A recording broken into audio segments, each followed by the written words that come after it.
Hello there. My name is Galen Leonhardy, and I'm your teacher for this section of English 101. This is a 16-week section. Um, it it's going to require that you do a little bit of work, and you're going to feel a little bit overwhelmed. But what I would like you to know right now, what I'd like you to keep in mind is that, you know, well over 1,000 people, probably between 1,200 and 1,400 people just like you have made it through this class and come out on the other side with an A. So the, you know, the news here, the good news here is that you're going to work hard and have the opportunity to learn a lot. Um, it is absolutely doable. It's something you can do. So I think if you just start off the class with that basic thought, wow, I'm going to be a little overwhelmed at the start, but I'm going to make it through this class.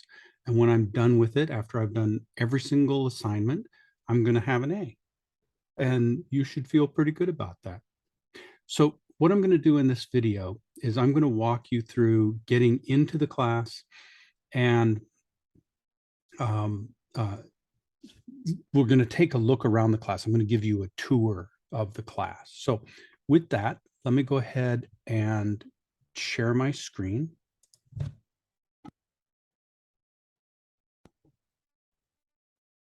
There we go. So you can see this is my desktop here. Let me go ahead and get rid of that. This is how you get into the class. Google Chrome is the preferred platform, a search engine, whatever these things are, right? I'm a little older than you, so I call them thingamajigs on my desktop, right? Okay, so it opens up, hopefully. My computer, like me, is a little older. Seems to be not moving as fast as it used to. Probably end up needing to get a new one. So you type in www.bhc.edu, right? Just start there, hopefully. Look, sure enough, up on the tab here, it says Blackhawk College. Takes a little while to load. And there we have it, the brand new college webpage, which is designed to make students really want to go to school. I hope it does that for you.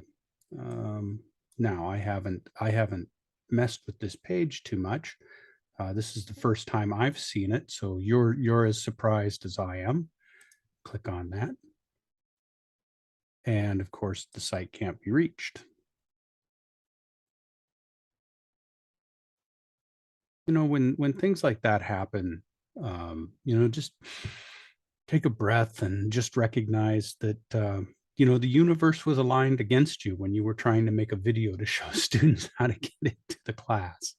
All right, so here's your sign in page. You're going to have your sign in name and your password. And if you don't have this stuff yet, the school sends out information that tells you how to do all of this, how to get your password. But if you have a problem, you just dial 309-796-5555, right? 309-796-5555. And that's our technical support desk. And they can help you with something associated with the website or finding your password or getting in. They aren't going to be able to help you with your own personal computers and things like that. They might be able to give you a little bit of advice, but don't expect it from them. Really, they're there just to help you figure out how to get into the website and to make sure, I think, that you have the proper equipment for it or something like that. You'll have to ask them, but that's what you do. If you have a problem getting in here, you call the technical support people. So I have everything in there, and I just log in, and it takes me right to my Blackhawk. Now, Most of you, I think, have started using this to enroll and get enrolled. So I think you probably understand all of that. What you're going to do is you're going to come over to this Canvas icon. You're going to select that. And that's going to take you to your classes. Now, right now, none of the classes that I have for you are published. I'll still be able to take you into them because I have them set up. But what you would find under your published courses is one of the classes that you're taking. This is for a fall semester. If you're in a spring semester or or some other semester, you would have different course numbers down here. So you find the course that you're in, right?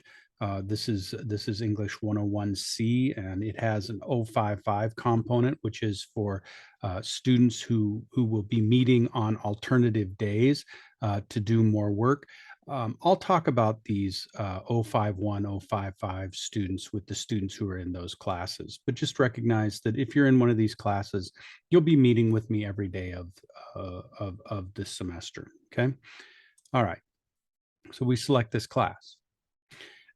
And what we find here is that you're brought into the course homepage, which in my class is the modules page. I prefer to start with the modules because, well, that's where the work is. And the process is really pretty simple. You start at the top and you work your way down to the bottom. Um, and that is what's going to allow you to make it through the class. There is over here a calendar. Let me show you this calendar. My classes are always calendar reliant. Yeah. So I have up here, this is before the class even starts. How should I plan my schedule? That's what you're going to need to do.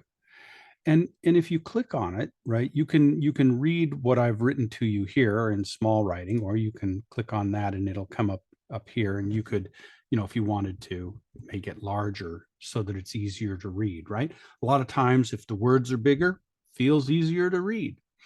Okay. So this just says, it just says welcome to the class. It's fairly simple to plan for this course. In short, there's some kind of assignment most every day, right? And you read this, and it tells you just have to follow the calendar is mostly what this is saying. All right, let's go back to the home page here, back to the modules. Again, that's the calendar down here. The calendar, if you follow it, I'll go back to it here for a moment. If you follow this calendar, as it says in the introduction here, there's something that's going to be due every single day. You're going to have a daily journal due, or you're going to have some reading assignments. Hopefully you're doing these reading assignments up in here. That's my hope. Or even sooner. You're allowed to start this class as soon as it's published, but you want to get this reading done. Well, where's the reading, you say? Well, let's go back to it. The reading is all here. So all I've done is taken the content from the modules, put it in the calendar, right? Now, that noted, there is some content here in the modules that isn't in the calendar. Attachments, for example, I can't put those in the calendar. It doesn't let me do that. So even though we're calendar reliant, it is your job to make sure that you've read all of the things that you need to read in order to complete any of the units. All right, so you start up here with the Welcome to English, and there's a visual guide for getting in. Now, this is an older one that I made because a student asked me to, and really, you just download it by clicking here. That's the fastest way to do it. It's a PowerPoint document. Oh, you need to download Office 365, and I'll get to that in a little bit. Okay. things are taking time, we'll take a deep breath, right? So in here, it shows you how to get into the class and what to read. And I've already given you that information, right? We've come into our course module. We've come to the modules page and or into our shell. Sorry, we've gone into the course shell. We're over here in the modules, and the big blue arrow says you start at the top and read down. These red arrows show you things that if you need to read quickly in order to understand what's going on, you would start with those three and then read your way down as soon as you had time to do it. Okay. So there's that. Just to be redundant, this is how you get into class and this is how you get started. Yes, you start at the top and read to the bottom. All right, here's a welcome letter. I may be revising this. This is from 2020, but the welcome letter all says the same thing. It says, welcome to the class. You're going to have to do some work. Other people have made it through. You can do it too. This is the syllabus, and I will be updating that to be fall 2022. These are my office hours. Now, these aren't my office hours yet. I still have to figure out my office hours. I'm early in the process right now, but this is where you'll find my office hours is in the welcome module. All right, you have journals to do. You have daily journals. You're writing one full page a day. You may write using a composition notebook that you could buy at the store, or if you go to Walmart or some other place like that, you can get one. You're writing from the top of the page to the bottom of the page. I would advise that actually you should type this, and when you do, it's one document, not a document every day. It's one document, and then you type a page or whatever it is that you write. Let's say that you wrote 5 pages.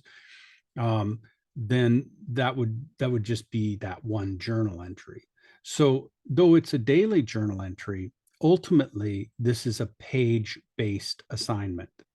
You are required to turn in 40 pages of writing. That's 1 page a day. At the midterm, you'll create a video.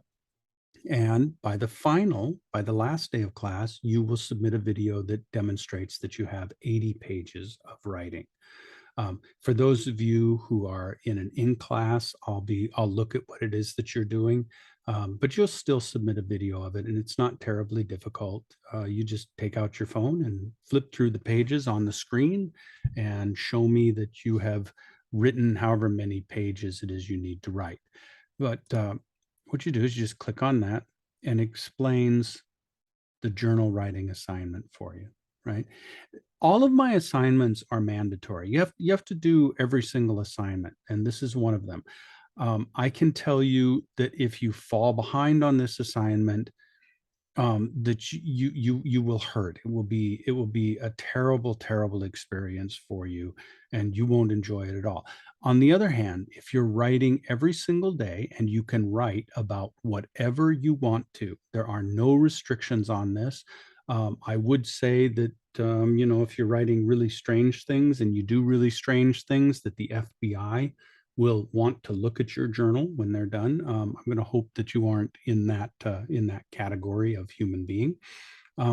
But for the rest of us, you just write about your day. Write about the things that happened to you. Write about the things that made you happy. Write about the things that made you upset. And you can write about things that you have to do. You can draft your papers. There's all kinds of things you can do in your journals. They are your journals. If you are multilingual, or if you have multiple dialects of English that you play with, I would hope that your journals reflected that. That is, your journals should reflect you, who and what you are, right? Because they're you. Your journals are private. I do not actually read anything from your journals. All I'm doing is checking to make sure that you did the assignment.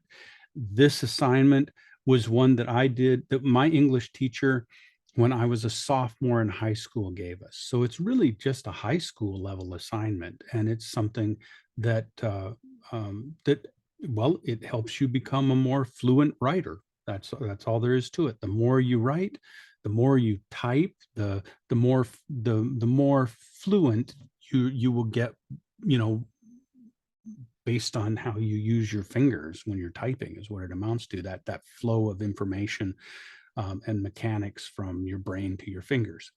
So if you do it, if you're typing, right, you're going to use a Word document. We use Word in this class. Everybody uses it. There's no exceptions to that. You can download it for free. I'll explain that later. You type on one side of the page, not both sides. One page is one page, the front side. If you type, you're double spacing. You're using Times New Roman 12-point font. I'll show you all of that in other videos and in class. Your margins will be 1 inch around, and your line spacing must be 0 before and 0 after. Again, there are videos that show you how to create this line spacing and how to set up your journal page. It's not rocket science. All right, so you're typing 1 page a day, although you could write 5 pages a day and you would be done in no time at all, right? Different people do it different ways. Again, the only thing I'm going to tell you that will harm you, your guarantee that you are going to have a hard time in this class, is if you are not writing at least 1 page a day. Fair? Makes sense? You need to do that. These are daily assignments, but because they're page-based, you could get them done in 2 weeks if you wanted to, for example.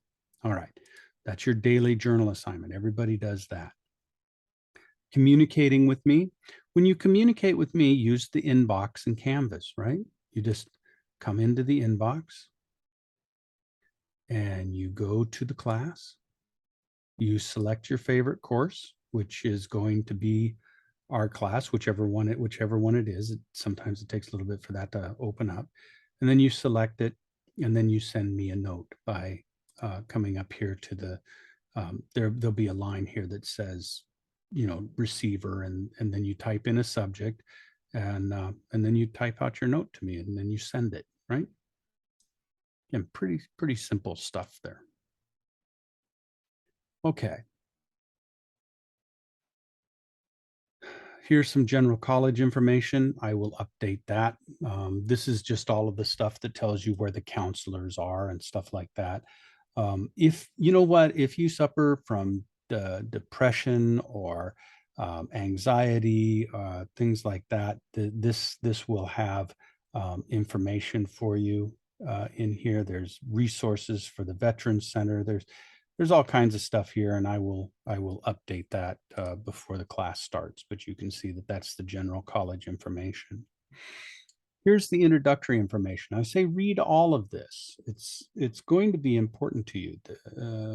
There's stuff in here that I mentioned before, like for example, you have to download Office 365, which has Word and PowerPoint and Excel in it. You get to download it for free. But inevitably there will be somebody who says, hey, Leonhardy, where do I find this stuff? And I'll be like, well, it's week 8. And had you read all of this introductory information, you would know that it's in the introductory information, right? Huh? Okay. So there's a letter of introduction here. There's making sure that you forward your email from your BHC Gmail account to your primary account. There's instructions for doing that. There's a link to the course textbook. So there is really one thing you must get for this class, and you need to get it as soon as you can, and that's the course textbook.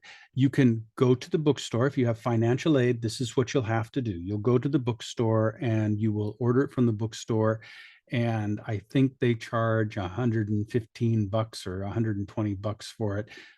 It's really that's the fastest way to get it, especially if you have financial aid. For those of you who are who have other ways of paying for your textbooks, you can get it online, and I'm pretty sure it's $95 now. This textbook is it's an example of my writing journals, but it's also an introduction to composition theory and English education.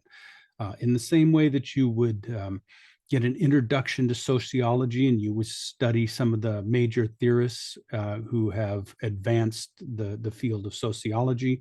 In this class, you're going to be reading about what it is to be an English educator, and you'll be introduced to quite a few of the theorists who are influential in that. We aren't going to be doing a lot in this class with those theorists. In the 102 class, it's significantly different. We spend a lot of time studying what those theorists do. But here it's going to be an introduction to it, and you're going to use this for some summary responses. You have 3 assignments that come from this book, and you read the first 3 chapters.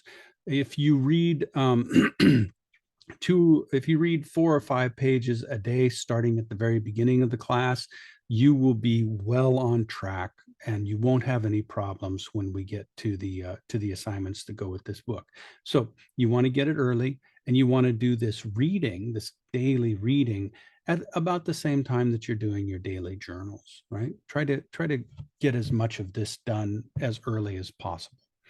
All right, installing Word for free. Again, that's what I've said that you're going to need to do. If you look over here, your computer is might look a little different. You won't have all of these that I have. But over here is Office 365 and downloading Office 365. And here you do the login button and it takes you into that. Fine. That's one way to get at it. Personally, I would just open up this, and there are the instructions for how to do it. And these are the instructions from the My Blackhawk page. So they should get you to where you need to be. If you have problems with this, again, I would call our technical support people. I'd actually really suggest that you go down to the tutoring center underneath the library, and they could probably help you just as well, I would imagine. And it wouldn't hurt you to go down there and meet the people down in the tutoring center. You'll be working with them.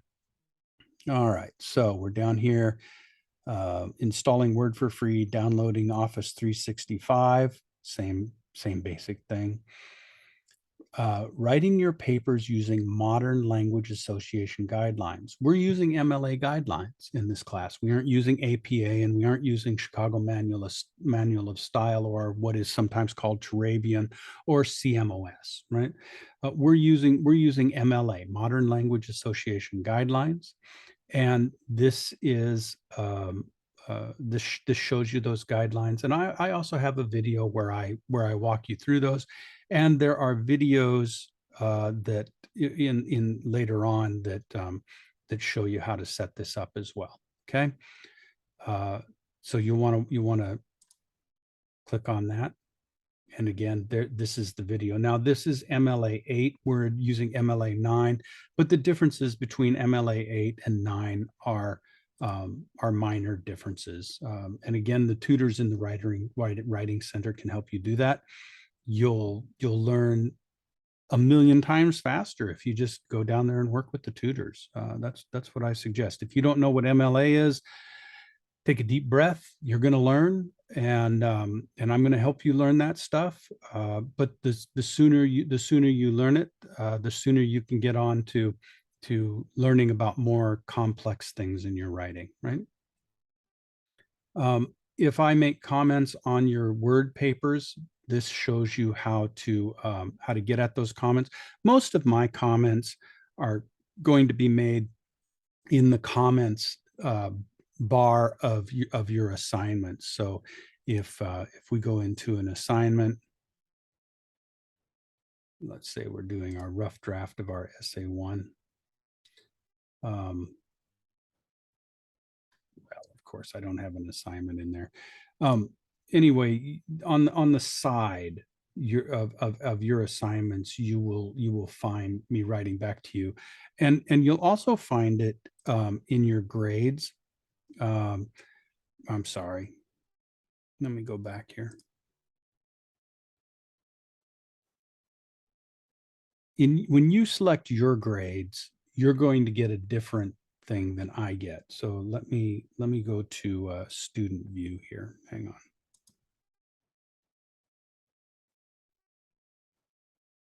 If I can do it quickly.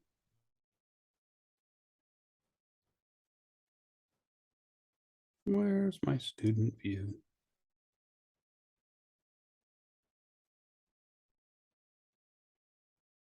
Give me just a second here.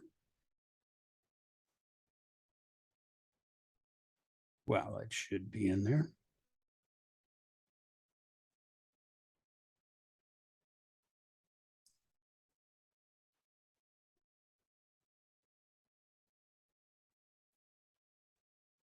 Okay, so I'm not going to be able to give you the student view at this time.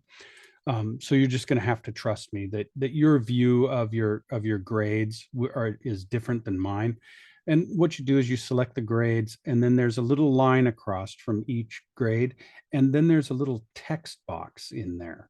And what you do is you select the text box, and that has my comments in it.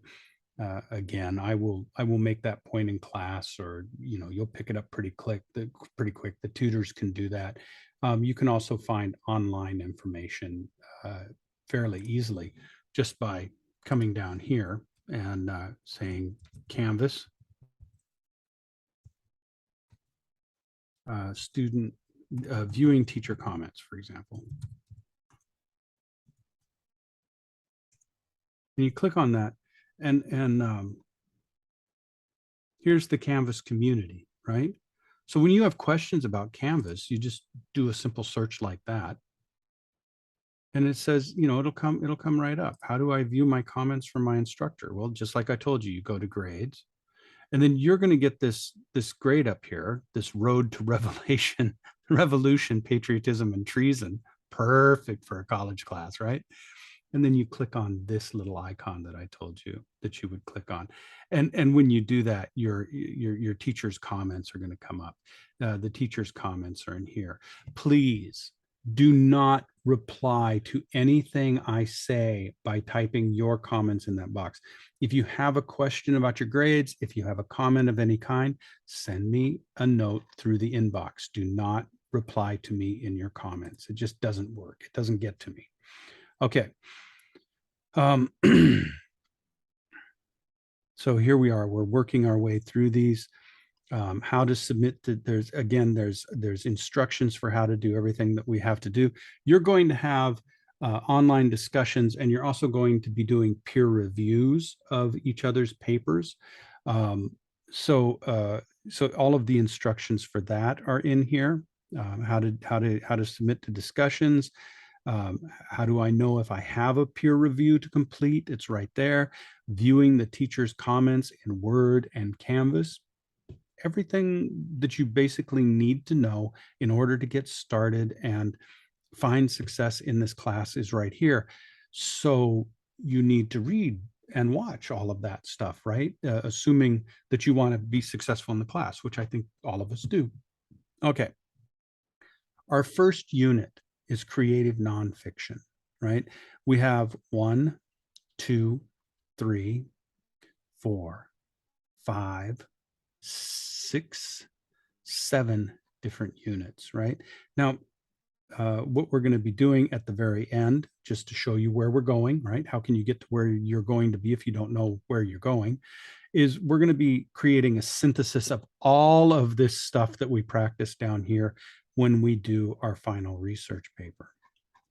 I'm starting you off um, with creative nonfiction. We're going to tell a story using storytelling tools, narration, and description mostly. So description is creating a sensory image for your readers. If you taste something like a lemon, you would want to describe how that lemon caused the production of saliva on the outer edges, the right side and the left side of your tongue, inside of your mouth, right? I think if you think about, putting a lemon in your mouth, you're going to find that your lips pucker and your eyes squint, and your face contorts and your tongue produces a stinging sensation on the outer edges, and you have an increased saliva production. It's kind of a sticky, stringy thing that, substance that dissolves food, right? Description. Okay. So that's where we're going to start off. And when someone gives you lemons, right, make lemonade with that. That's what you're supposed to do with this assignment. You're supposed to write about a significant event, something that happened to you, and you're going to turn that into something that helped you learn something, right? So if you were in a bike wreck, perhaps you learned not to ride down the hill on a bike that didn't have any brakes. Yeah. Um, uh, Perhaps you learned your limits, and you learned how fast you were able to go down a gravel road on a bike like I did, and it left you with scars on your arms and on your knees that still cause you a little bit of pain because maybe there's still some embedded gravel in those wounds, right? um, and so you have this significant event that provides you with a significant realization. The instructions here show you how to do that. You have examples of why I'm showing you narration as a rhetorical tool, as a persuasive tool, as something, language use, written language use, right, that allows you to connect with and convince your readers or listeners that what you're writing about, what you're speaking on, the subject you're speaking on, is something that should be important to them. So if you want to see this example of the kind of change that creative nonfiction through storytelling and description can bring about, then you're going to watch this video, or at least part of it. This is Fannie Lou Hamer's story. You want to know about Fannie Lou Hamer? She told stories, and her stories helped change.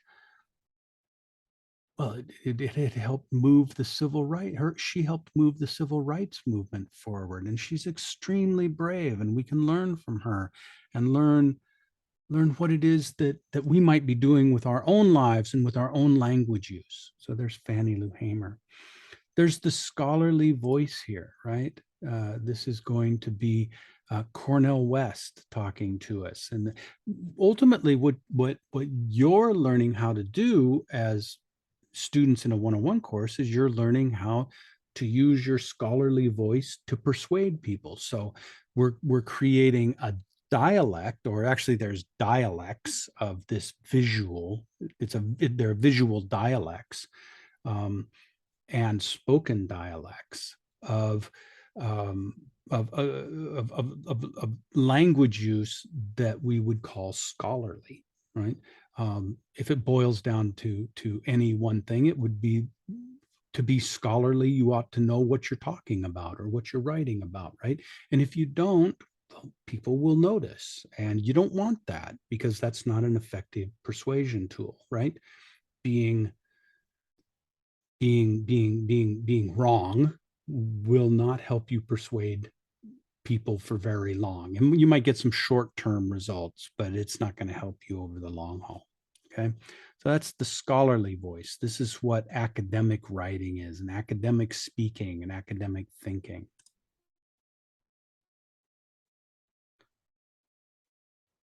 Okay. Formatting your paper using modern language association guidelines. You have to know this stuff. You won't make it out of the class if you don't. So here's how the course works. You write a draft, you submit the draft, and then I provide assessment comments, and then you submit a final draft. If your final draft meets my basic expectations, then you move through the class uninhibited, right? Everything's fine. Yeah, in order to do that, you need to work with tutors or other students who have been through this class, or people who have graduate degrees, for example, people who are writing all the time, people who know how to use MLA formatting. Um, but if you don't meet my basic expectations, then you have a revision. So you get a 0. Students with a 0 are not eligible to pass the class. Here's the good news. If you revise according to my assessment comments, your 0 will be will be elevated accordingly. So you'll get that A once you do meet my comments, or once you do meet my expectations.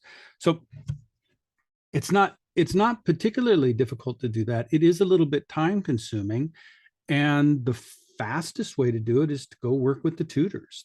The tutors have been working with me for years now, and they all know exactly what it is I'm looking for in terms of that formatting. I go down and talk to them most every semester. So why wouldn't you go start by going down to the tutors and saying, hey, I'm in Leonhardy's class. Can you help me format my paper? And they'll be like, yeah, this is all you have to do. Okay. They'll show you how to do it. That noted, if you do watch this video, you'll learn how to do it also. Okay. You can incorporate pictures into your essays, right? This shows you how to do that. This is our first discussion question. This is our introduction. When you come into this class, what I want you to do, I want you to get started by answering the Unit 1 discussion question and the Unit 2 discussion question, which is here. Get those two discussion questions done as fast as you can. They're not particularly difficult. It gets you into the class by doing that, and it establishes that you're in the class and that you're going to continue. If you don't get those done, then you get dropped from the class at 10th day enrollments, right? Okay. So you have this introduction. You tell us who you are. Doesn't have to be particularly long. Just give us some basic information. The instructions are right here. All right. There's the instructions for writing your introduction. Okay. So if you've done those two things by the time class starts, and if you've created a draft of your first essay of your narrative, and if you've done a few journal entries and read a few pages from the alternative, you would be right on track to getting through this class. I think that's been plenty of stuff to help introduce you to it. I mean, if you think about it, it's really just common sense. You're just going in and you're reading the material that's put in front of you, and you're completing the assignments. And again, you have to do every single one of them. You are not allowed to miss even one assignment. And once you get done with all of those assignments and meet my basic expectations, which is correct formatting and saying something coherently, right? Then you come out of the class. You come out of the class with an A. And it's and really the fastest way to figure out if you're on track is to get down there with the tutors or work with the online tutors, which are we have free tutoring through tutor.com. So if you can't get to the tutors down in the writing center, you go to the tutors online, right? And they're free. If you run out of time with those tutors, then you call the Student Success Center, and they will and you just ask politely for a little more for more tutor time, and I haven't ever heard of them refusing anybody for that. There we go. That's the introduction to the class. Now, remember, what were the two things I told you that you would feel at the beginning of this video? Can you remember? Remember back to the start of the video? You might feel a little overwhelmed, right? But I think you can do this.